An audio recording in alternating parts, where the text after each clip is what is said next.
Hello everybody, and welcome back. My name is Curtis Kaboom, and today is October 9th, 2025.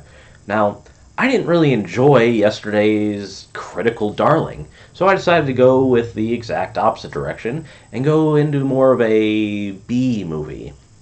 Now, I don't think that there's anything wrong with B movies. Some of the best actors, directors, and special effects artists in horror all work on B movies. So, I went with a creature feature, which is one of the easiest ones to do. So, for Kurt-Tober, I would like to introduce Into the Deep. Into the Deep is a 2025 horror suspense movie starring Scout Taylor Compton and Richard Dreyfuss. It follows a woman who is terrified of the water and sharks because at a young age she witnessed her father get eaten by a shark. But on the anniversary of her father's death, she decides to go diving with her husband to try and find gold for the museum that he works in. But of course, all hell breaks loose when a couple of sharks actually show up to their dive. And probably even worse, a few pirates show up to try and find their lost drugs, which also requires diving. Now, this might sound like a generic setup for a shark movie, and yes, it kind of is. There's no genetic crossbreeding the sharks, there's no tornadoes in sight. The threat is just two normal great white sharks and a group of pirates with a lot of guns.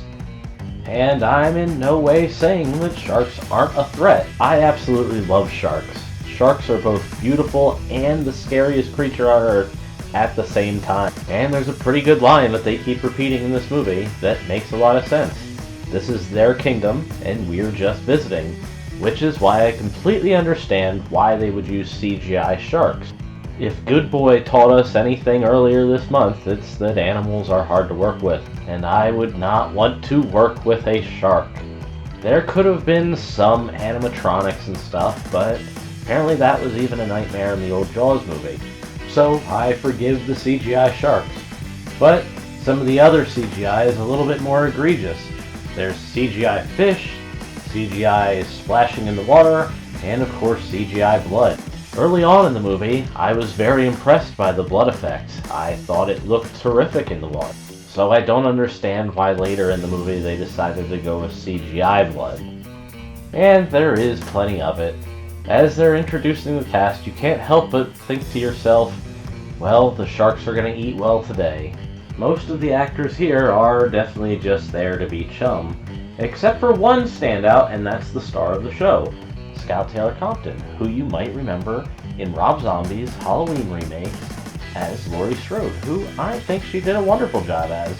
And earlier this year, she played Lady in the new Devil May Cry anime series. I think she does great in this movie. She's definitely the shining star and steals every scene that she's in. She effortlessly portrays the fear of these sharks, and as she's trying to get over that fear, you really feel for her. And some of her best scenes in this movie are her negotiating with the pirates to stay alive just a little bit longer. She never comes across as a girl boss, and she feels like a woman who trained her entire life for this exact situation. But of course, she is trained by her marine biologist grandfather, played by none other than Richard Dreyfuss. And that is an incredibly smart move by the casting director of this movie.